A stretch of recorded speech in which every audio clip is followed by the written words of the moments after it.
तो class 11th के students अपनी अटेंडेंस मार्क कर लो, बिकॉज आज हम लोग प्राइस और डिमांड के बीच की लव स्टोरी के बारे में पढ़ेंगे, किस तरह से प्राइस के बढ़ने या प्राइस के कम होने से डिमांड पे इफेक्ट पड़ता है। तो विदाउट वेस्टिंग टाइम वीडियो को शुरू करते हैं। चैनल को सब्सक्राइब कर लेना और बेल आइकन को प्रेस कर लेना ताकि आपको लेटेस्ट नोटिफिकेशन साथ के साथ मिलते रहे। So let's start with the video.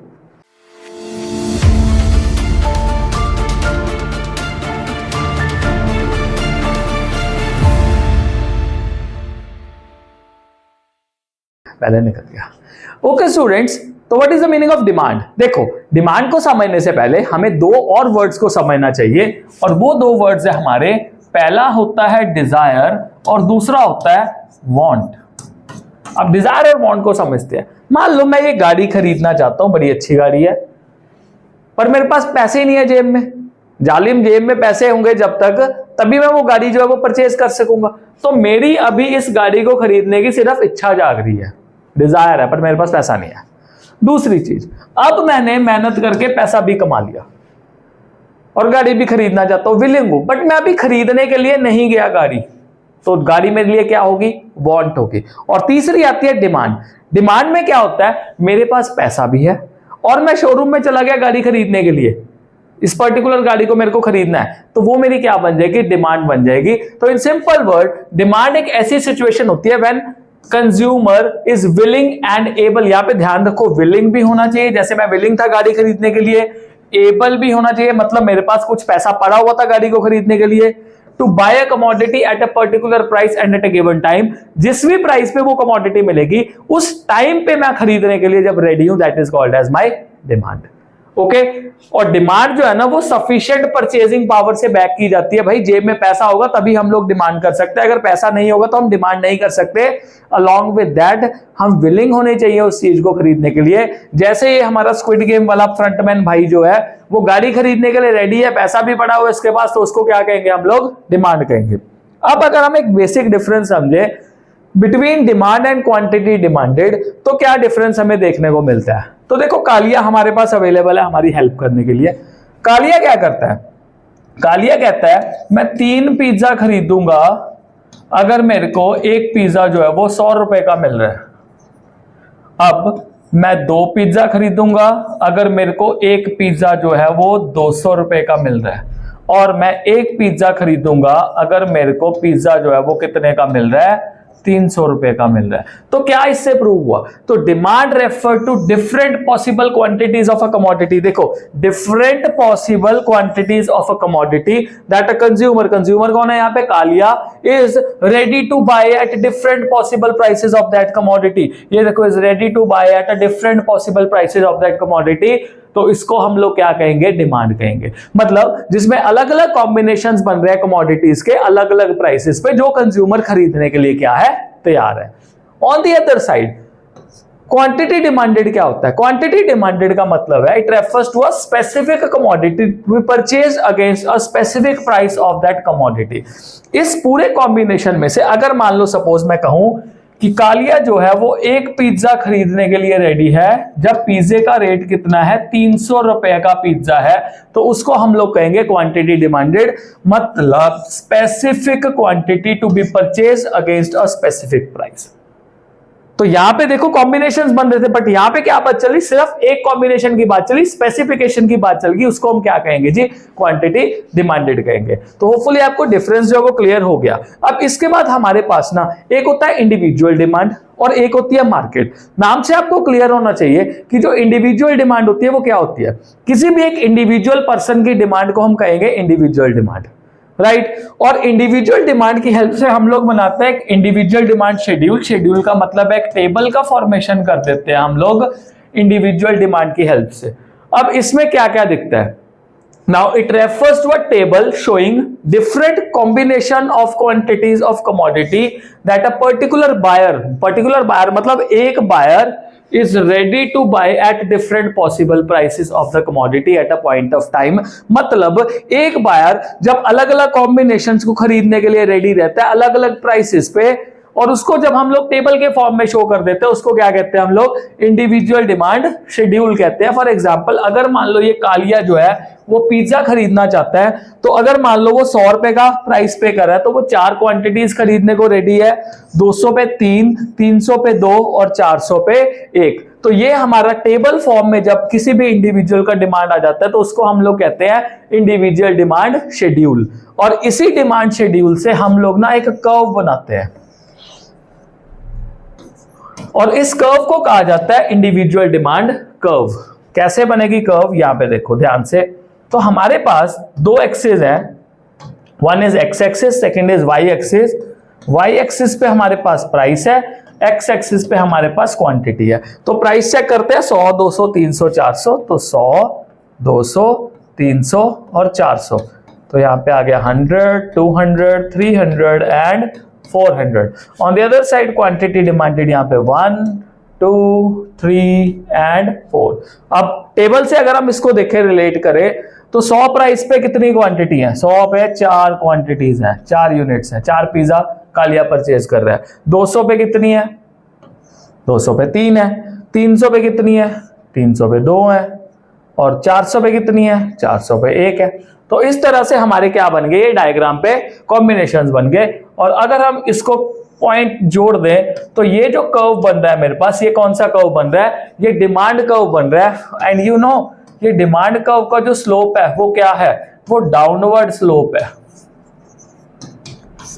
Downward slope है, नेगेटिव स्लोप है। नेगेटिव स्लोप होने का कारण क्या है कि there is an inverse relationship, उल्टा रिलेशनशिप है प्राइस और क्वांटिटी का। मतलब जब प्राइस बढ़ता है तो क्वांटिटी कम होती है और जब प्राइस कम होता है तो क्वांटिटी क्या हो जाती है, बढ़ जाती है। इसको कहते हैं हम demand curve, individual demand curve. और अगर इसको डिफाइन करना, it is very easy. Define करने के लिए आप सिंगल लाइनर लिख सकते हो, the graphical representation of individual demand schedule is called as individual demand curve. मतलब जब हम इस टेबल को एक ग्राफ फॉर्म में प्रेजेंट कर देते हैं तो उसको हम कहेंगे जी डिमांड की कर्व। और अगर इंडिविजुअल है तो साथ में इंडिविजुअल को चेप दो कि भाई वो इंडिविजुअल डिमांड हमारा कर्व बन गया। इंडिविजुअल डिमांड के बाद होती है हमारे पास मार्केट डिमांड। मार्केट डिमांड में क्या होता है, नाउ इसमें क्या है, when all the consumers, यहां पे बात सुनो, यहां पे बात चल रही है, when all the consumer buyers in the market are ready to buy different possible prices of the commodity at a point of time। मतलब जब अलग अलग प्राइसेस पे अलग अलग कमोडिटीज खरीदने को सभी के सभी बायर्स जो है वो रेडी हो जाते हैं, उसको हम लोग कह देते हैं मार्केट डिमांड। और जब उस मार्केट डिमांड को हम लोग एक टेबल फॉर्म में शो कर देते हैं, एक टेबुलर फॉर्म में प्रेजेंट कर देते हैं, तो उसको कह देते हैं जी मार्केट डिमांड शेड्यूल। तो पहले वाले केस में सिर्फ और सिर्फ कौन बाय कर रहा था, पहले वाले केस में सिर्फ और सिर्फ कालिया बाय कर रहा था। बट दूसरे केस में हमारे पास दो बायर्स आ गए, one is Raju and second one is Kalia. देखो यहां पे ऑल दी बायर्स और कंज्यूमर है। मेरी बात ध्यान से समझना, मैं बहुत सारे बायर्स का डाटा नहीं लिख सकता, तो हमें कम से कम दो बायर्स का डाटा जो है वो कलेक्ट कर लेना है। ये हो गया हमारे पास कालिया का और ये हो गया हमारे पास राजू का। तो 100 के प्राइस पे कालिया 4 पिज्जा और राजू जो है वो 5 पिज्जा खरीदने को रेडी है। और जैसे जैसे प्राइस बढ़ता जाता है, कालिया और राजू दोनों का डिमांड क्या होता रहता है, कम होता रहता है। बट जब मार्केट डिमांड की बात करें तो भाई मार्केट डिमांड में हमारे पास कालिया और राजू के डिमांड को मिला के जो डिमांड बनती है वो बनती है हमारे पास मार्केट डिमांड। कैसे, 4 + 5 9, 3 + 4 7, 2 + 3 5 और 1 + 2 3। तो ये हमारे पास क्या बन गया, मार्केट डिमांड शेड्यूल बन गया, जो कि डिफरेंट क्वांटिटी शो कर रहा है कमोडिटीज की डिफरेंट पॉसिबल प्राइसेस पे, all the buyers and all the consumers in the economy. Hopefully यहां तक क्लियर हो। और जब आप लोग इस शेड्यूल को एक ग्राफ फॉर्म में प्रेजेंट कर देते हो, वो क्या बन जाता है हमारे पास, मार्केट डिमांड कर्व बन जाती है। तो कर्व बना के देखें। देखो कर्व बनाने के लिए आपने क्या करना है, देखो मैं इसको दोबारा से ऐड ऑन कर रहा हूं। 9 आ गया हमारे पास, देन 7 आ गया, देन 5 आ गया, देन 3 आ गया। पहले आपको इस प्राइस के साथ कालिया का डिमांड बनाना है, फिर आपको इस प्राइस के साथ राजू का डिमांड बनाना है, और फिर आपको इस प्राइस के साथ मार्केट डिमांड बनाना है। मैं मार्केट डिमांड बना देता हूं क्योंकि कालिया वाला हम ऑलरेडी जो है बना चुके हैं। तो प्राइस है हमारा 100, 200, 300 और 400, और डिमांड हमारी है 1, 2 3 4 5 6 7 8 और 9। तो 1 2 3 4 5 6 7 8 9, ये हमारे पास क्या होगी, हमारी डिमांड होगी। तो 100 प्राइस पे कितनी डिमांड है, लेके चलो जी लास्ट तक, 9 तक डिमांड है जी। उसके बाद 2 पे कितनी है, 200 पे सॉरी 7 है, 300 पे कितनी है 5 है, और 400 पे कितनी है 3 है। और जब हम इन पॉइंटर्स को जोड़ देंगे तो ये मेरा कौन सा कर्व बन जाएगा, डिमांड कर्व बन जाएगा। बट ये कौन सा डिमांड कर्व बनेगा, ये मेरा मार्केट का डिमांड कर्व बन जाएगा। अगेन बात वही है, डिमांड कर्व आपका डाउनवर्ड स्लोप ही कर रहा है, डिमांड कर्व कहीं आपका अपवर्ड स्लोप नहीं कर रहा। Why, again there is an inverse relationship between price and quantity. Price के बढ़ने से क्वांटिटी आपकी क्या हो रही है, कम हो रही है, और प्राइस के कम होने से क्वांटिटी आपकी क्या हो रही है, बढ़ रही है। इस तरह का उल्टा रिलेशनशिप जब देखने को मिलता है तो हमारा जो डिमांड कर्व है वो डाउनवर्ड स्लोप जाता है। Next topic is demand function. अभी डिमांड फंक्शन क्या होता है, देखो डिमांड को इफेक्ट करने वाली ना बहुत सारी चीजें होती है। So the functional relationship between quantity demanded and its determinant, मतलब डिमांड को इफेक्ट करने वाले जो जो फैक्टर्स होंगे, जो जो डिटर्मिनेंट्स होंगे, उन सभी के फंक्शन को कहते हैं हम लोग डिमांड फंक्शन, उनके रिलेशनशिप को।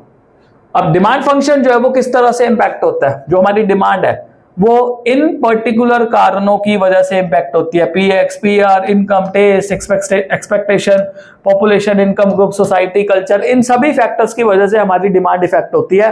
वन बाय वन कराता हूं किस तरह से, बट ध्यान में रखना है इसके दो एस्पेक्ट होते हैं, एक होता है इंडिविजुअल डिमांड फंक्शन और एक होता है मार्केट डिमांड फंक्शन। अब ध्यान में रखो, इंडिविजुअल की डिमांड को इफेक्ट करने वाले हमारे पास इन टोटल ये 5 फंक्शंस होते हैं। Price of own commodity, price of related good, income, taste and expectation. Whereas अगर हम मार्केट के डिमांड की बात करें तो मार्केट को डिमांड करने वाले, फंक्शन को इफेक्ट करने वाले या मार्केट की डिमांड को इफेक्ट करने वाले ये सारे के सारे जो हमारे पास पॉइंट्स है, सारे के सारे डिटर्मिनेंट्स जो वो इफेक्ट करते हैं। Let's see one by one.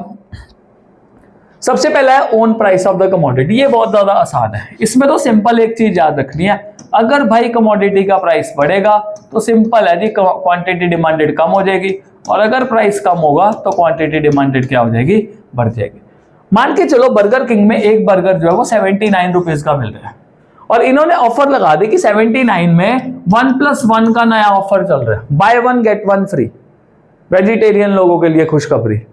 तो अब मेरे को बताओ, जिस चीज का प्राइस पहले था 79, अब उसी प्राइस में 2 मिल रहे हैं, दैट मींस पर जो कमोडिटी का प्राइस है वो क्या होगा, डिक्रीज होगा। तो अल्टीमेटली लोगों का डिमांड क्या हो जाएगा, यहाँ पे इंक्रीज हो जाएगा। जो भी कमोडिटी आप कंज्यूम करना चाहते हो, जिसका प्राइस ज्यादा आप डिमांड कम करोगे, जिसका प्राइस कम है आप डिमांड क्या करोगे, ज्यादा करोगे। बट ये एक इकलौता फैक्टर नहीं होता हमारी डिमांड को इफेक्ट करने के लिए, बिकॉज एक और फैक्टर है जो हमारी डिमांड को इफेक्ट करता है, वो है प्राइस ऑफ रिलेटेड गुड्स।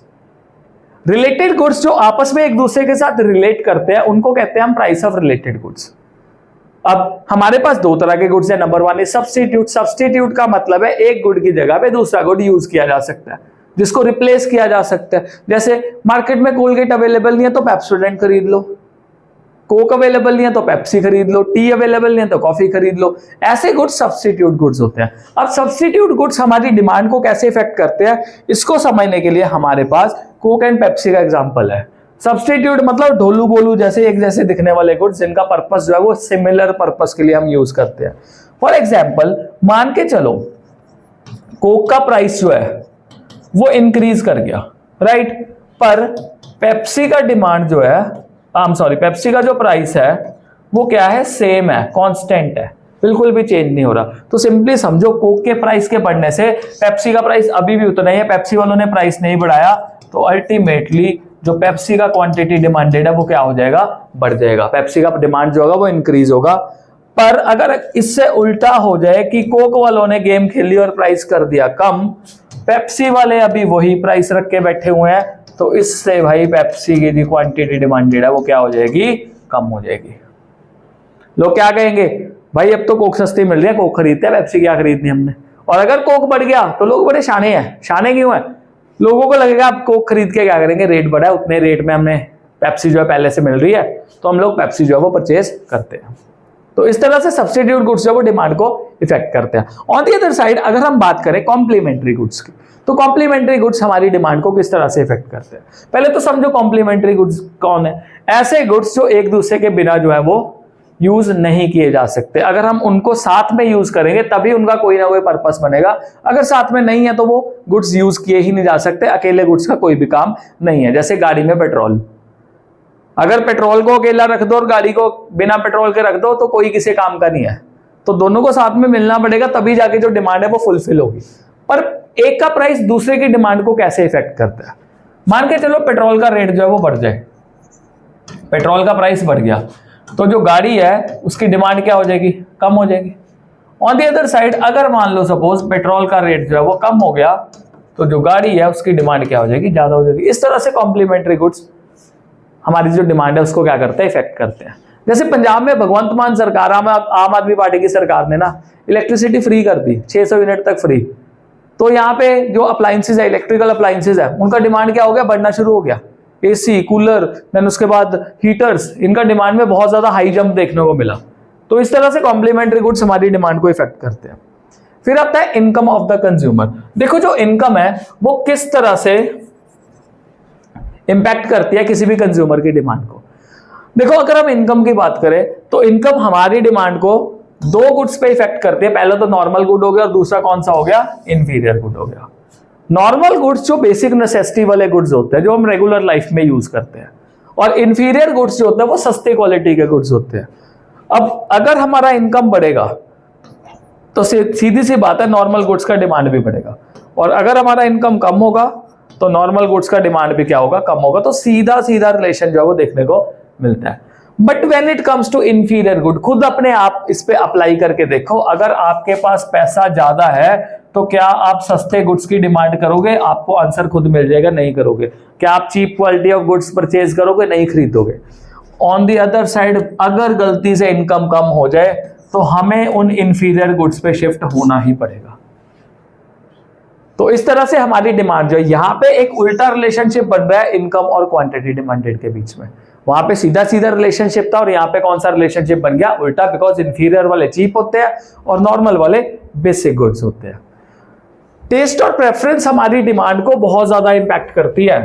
किस तरह से टेस्ट और प्रेफरेंस हमारी डिमांड को इफेक्ट करती है? अगर मेरे को कोई चीज टेस्टी लग रही है, मान लो मेरे को वीगन मिल्क ज्यादा पसंद है, तो मेरा डिमांड वीगन मिल्क का ज्यादा होगा as compare to dairy based milk. Animal based milk मैं परचेज नहीं करूंगा, मेरे को प्लांट बेस्ड मिल्क जो है वो ज्यादा पसंद है। अगर तो मेरा टेस्ट और प्रेफरेंस किसकी तरफ शिफ्ट हो गया? प्लांट बेस्ड मिल्क की तरफ शिफ्ट हो गया मेरा टेस्ट एंड प्रेफरेंस। तो एनिमल जो बेस्ड मेरा डेयरी प्रोडक्ट्स होंगे मैं परचेज नहीं करूंगा, शिफ्टिंग होगी। अगर मेरे को सपोज आईफोन पसंद आ गया इस कीपैड वाले फोन से, तो मेरा टेस्ट एंड प्रेफरेंस कहां पे शिफ्ट है? स्मार्टफोन पे शिफ्ट है। पर अगर मेरे को लगता है कि मेरे को प्राइवेसी चाहिए अपनी लाइफ में, तो मेरा टेस्ट एंड प्रेफरेंस अगर मान लो ये नोकिया वाले वही कीपैड वाले फोन पे शिफ्ट हो गया, तो मैं इसी का डिमांड करूंगा। तो मेरी टेस्ट और प्रेफरेंस भी इफेक्ट करती है मेरी डिमांड को। फिर आती है एक्सपेक्टेशन। पोपटलाल की शादी नहीं हो रही, ये बहुत टाइम से ट्राई कर रहा है कि इसकी शादी हो जाए।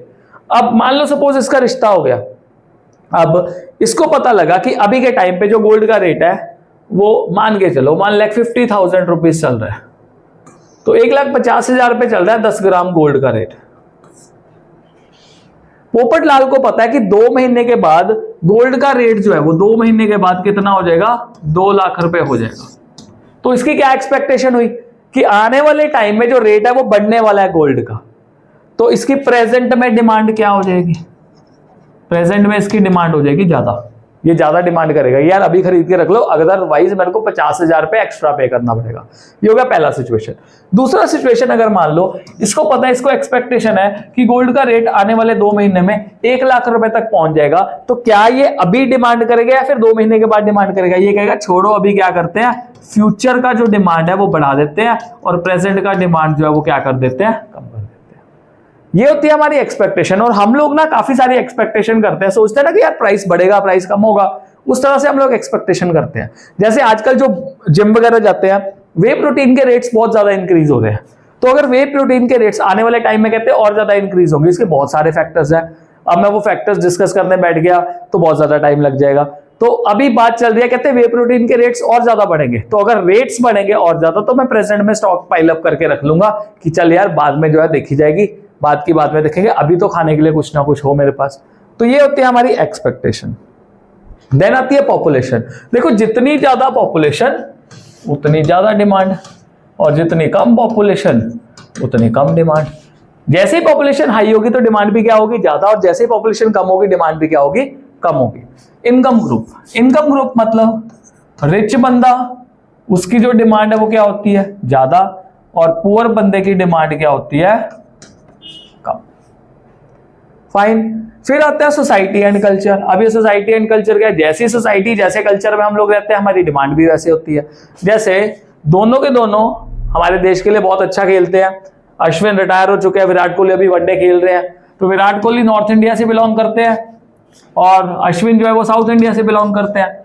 नॉर्थ इंडिया में अगर विराट कोहली को चीट करना है तो ये क्या खाते हैं, इनको छोले भटूरे बहुत पसंद है, तो दिल्ली आके छोले भटूरे खाते हैं चीट करने के लिए। On the other side Ashwin कहता है मेरे को तो डोसा खाना है, मेरे को डोसा पसंद है, मैं साउथ इंडिया में रहता हूं।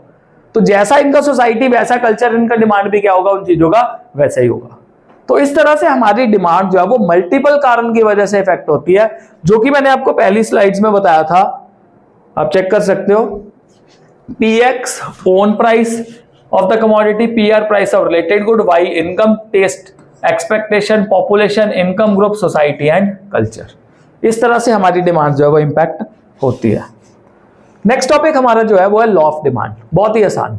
तो मार्शल जी ने लॉ ऑफ डिमांड दिया, इन्होंने कहा it states while other things remain constant when own price of the commodity increases quantity demanded decreases and vice versa.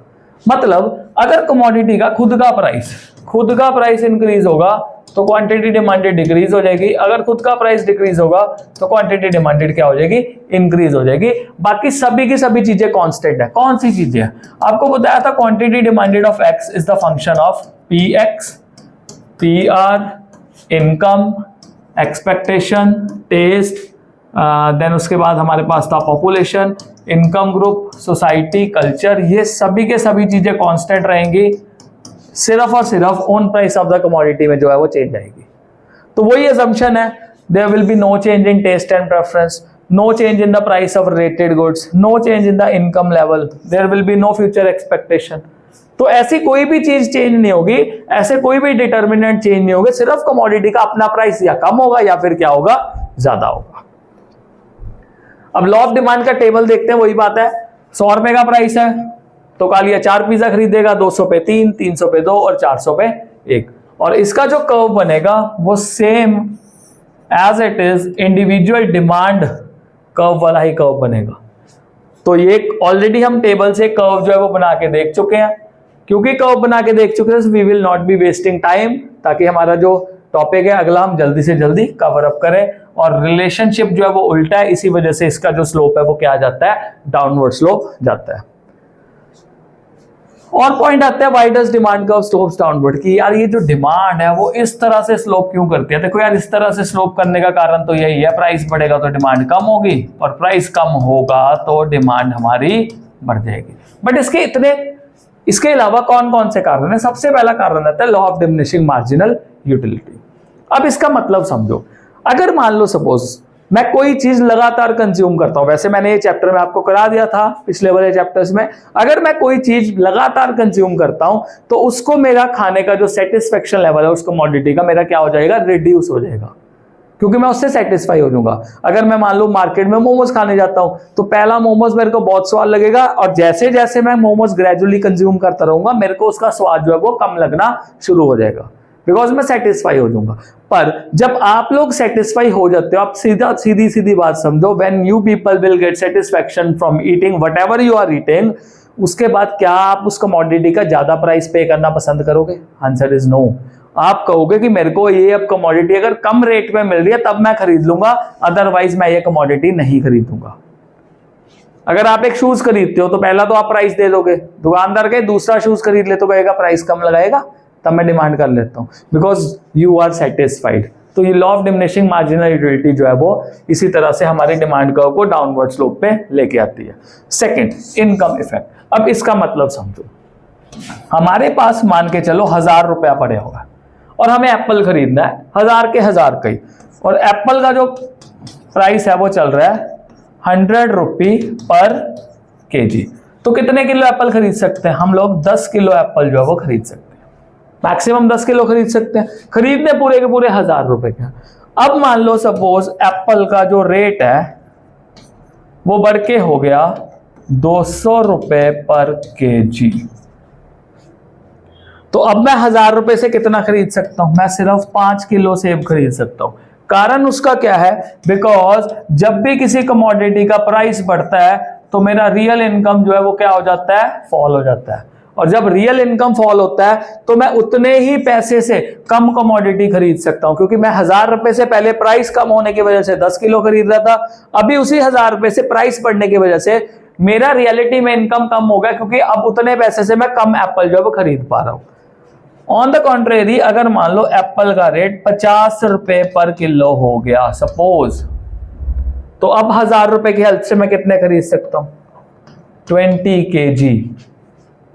मतलब किसी चीज का दाम अगर कम हो जाएगा तो अगर मेरे पास मान के चलो पैसा उतना ही है ना, क्योंकि मनी इनकम तो चेंज नहीं हो रहा, हमने क्या असम्पशन में पढ़ा था कि इनकम जो है वो चेंज नहीं हो रहा, तो अल्टीमेटली हमारा जो रियल इनकम बढ़ेगा तो हमारा क्वांटिटी डिमांडेड भी क्या हो जाएगा? इंक्रीज हो जाएगा। इस तरह से हम लोग क्या करते हैं? इनकम इफेक्ट देखते हैं।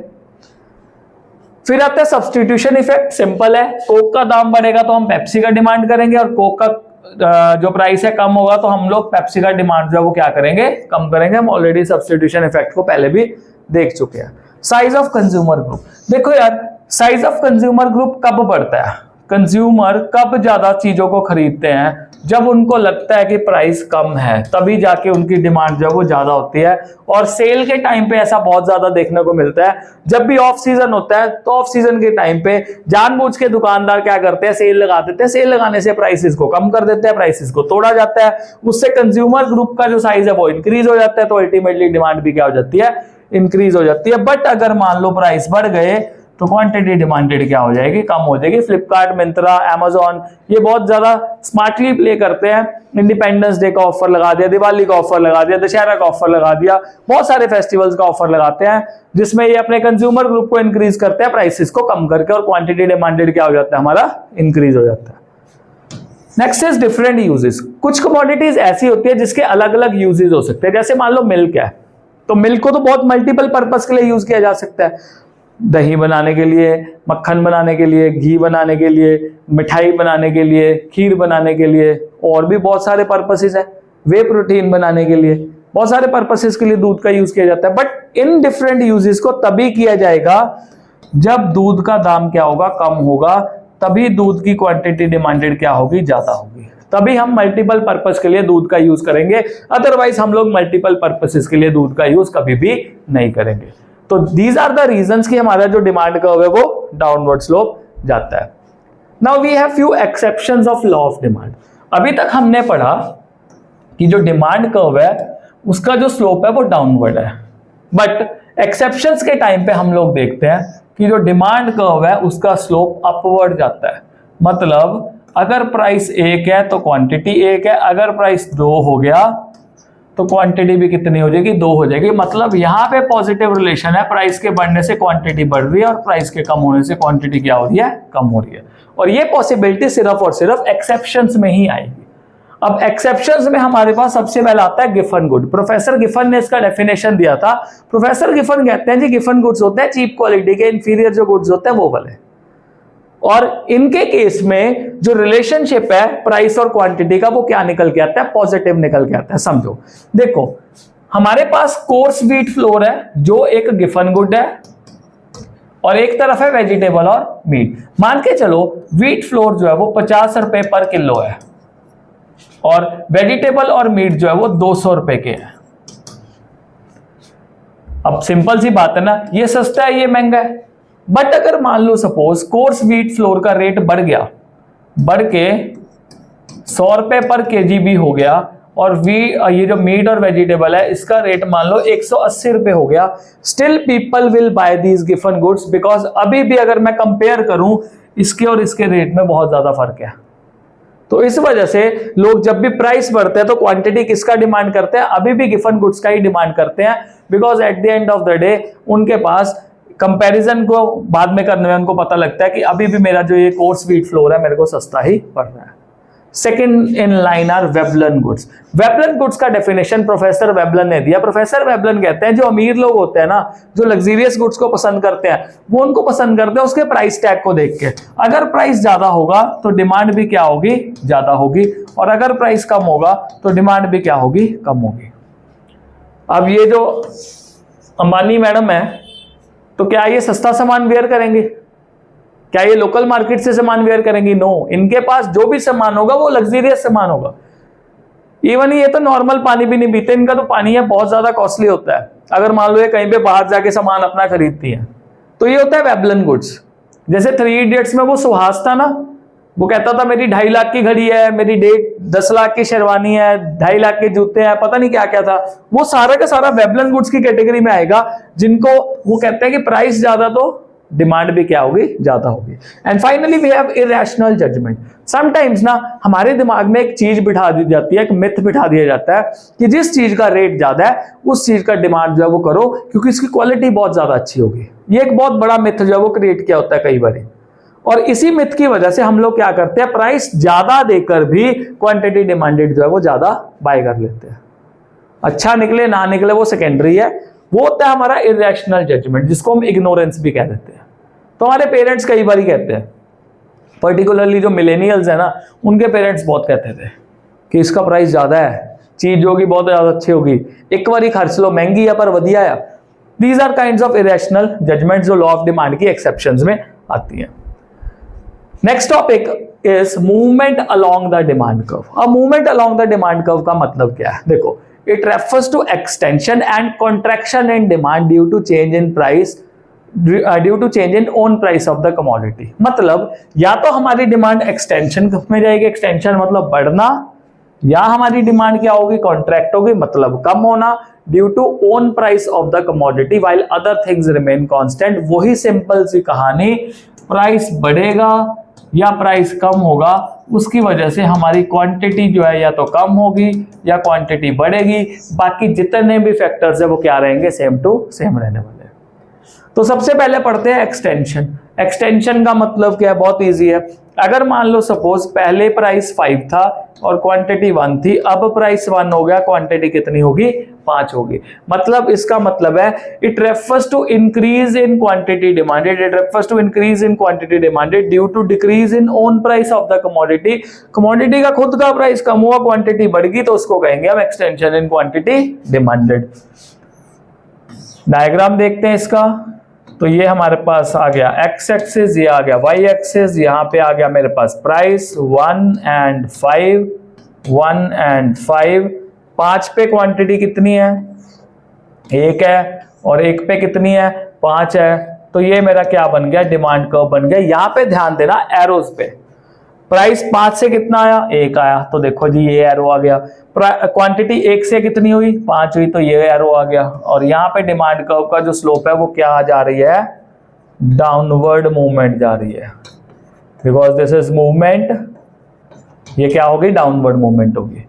On the other side contraction in quantity demanded का मतलब क्या हुआ, अगर प्राइस पहले 1 था, क्वांटिटी 5 थी, प्राइस 5 हो गया, क्वांटिटी कितनी होगी, 1 होगी। मतलब it refers to fall in the quantity demanded due to rise in own price of the commodity while other things remain constant। मतलब अगर commodity का खुद का प्राइस बढ़ेगा तो हमारी quantity demanded क्या हो जाएगी, कम हो जाएगी।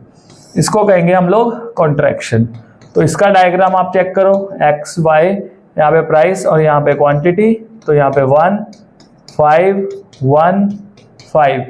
तो एक प्राइस पे क्वांटिटी कितनी है, 5 है, और जैसे 5 हुआ क्वांटिटी कितनी होगी, 1 होगी। इनको मिला दे तो ये मेरे पास कौन सा कर्व बन गया, डीडी कर्व बन गया।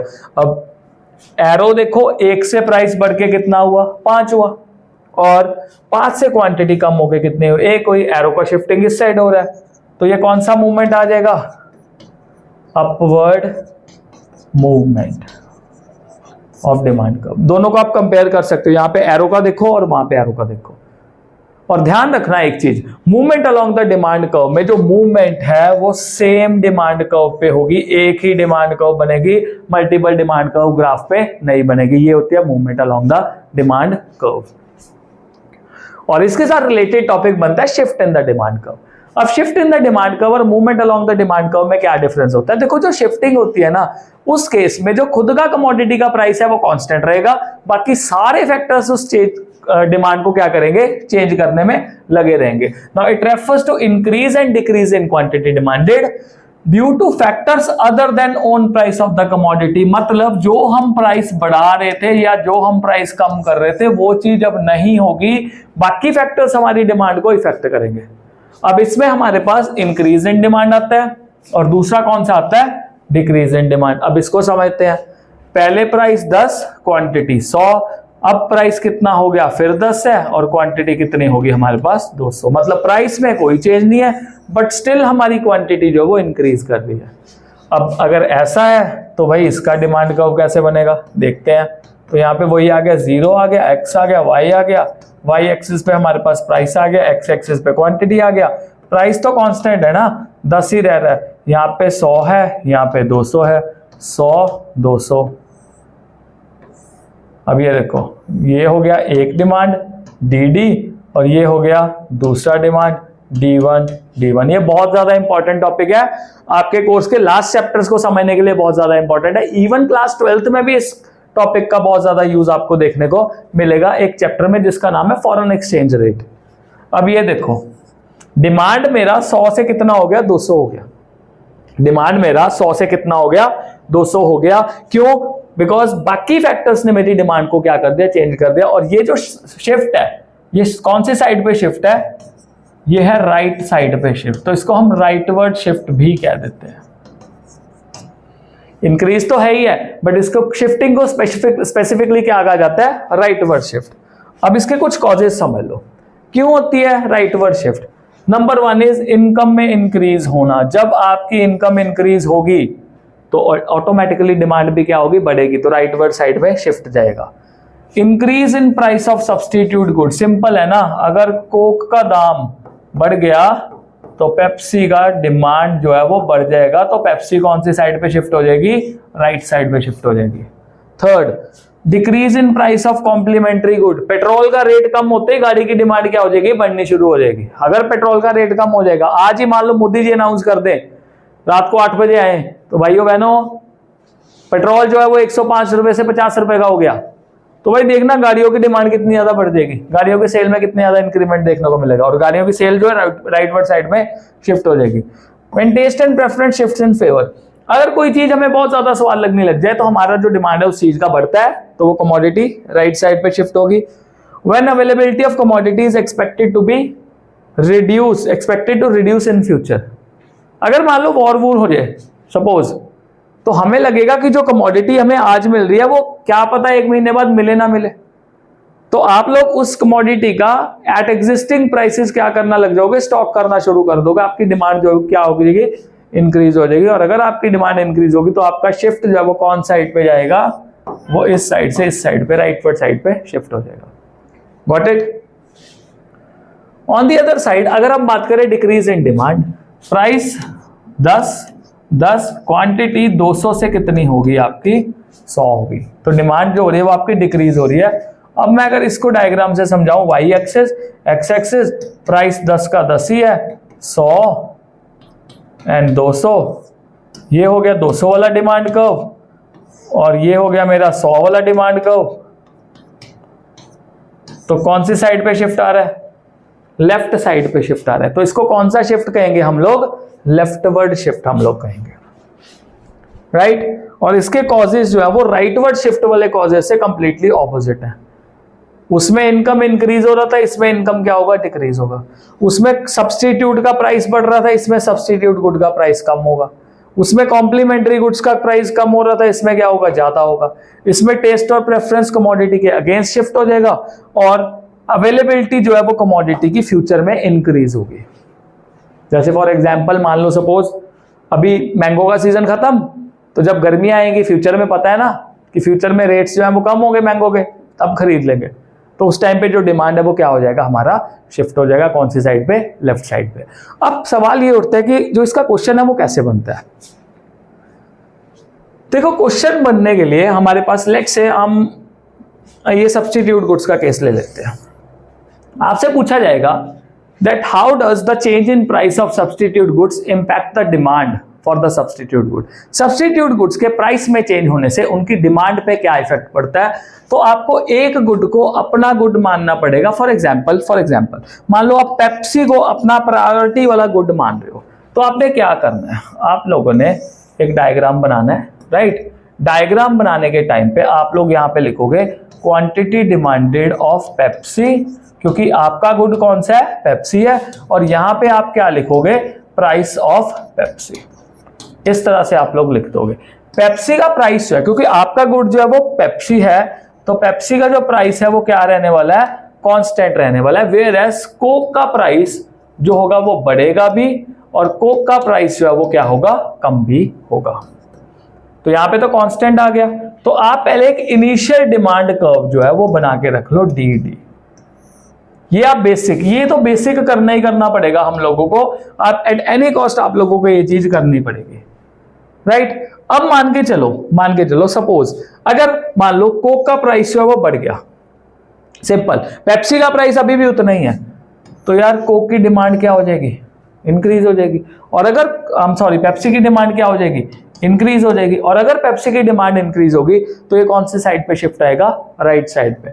ऑन दी अदर साइड अगर मान लो सपोज जो कोक है उसका प्राइस कम हो जाता है और पेप्सी का दाम अभी भी उतना ही है, तो लोग क्या कहेंगे, छोड़ो पेप्सी को, हम लोग अब कोक खरीदते हैं। तो पेप्सी का जो डिमांड है वो कौन सी साइड पे शिफ्ट हो जाएगा, लेफ्ट साइड पे शिफ्ट हो जाएगा।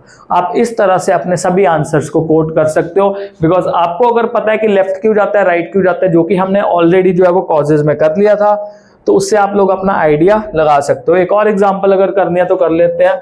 मान के चलो ये आपका क्या है, एक और ग्राफ बन गया। यहाँ पे क्वांटिटी डिमांडेड ऑफ कार कर रहे हैं, ये है price of car. Price of car क्या रहेगा, सेम रहेगा। तो ये हमारी हो गई डिमांड इनिशियल। अगर पेट्रोल का दाम बढ़ गया मान लो, तो गाड़ी का डिमांड क्या होगा, कम होगा तो कौन से साइड पे शिफ्ट होगा, लेफ्ट साइड पे। ऑन दी अदर साइड अगर पेट्रोल का दाम कम हो गया तो गाड़ी जो होगी वो कौन से साइड पे शिफ्ट हो जाएगी, राइट साइड पे, बिकॉज हमारी जो गाड़ी की डिमांड है वो क्या हो जाएगी, बढ़ जाएगी। So this is it. This is the end of theory of demand chapter. Hopefully आपको क्लियर हो गया हो theory of demand chapter. So this was a single video. Next part में हम लोग price elasticity of demand करेंगे। Next video में मिलेंगे. Till then, bye bye and stay blessed all.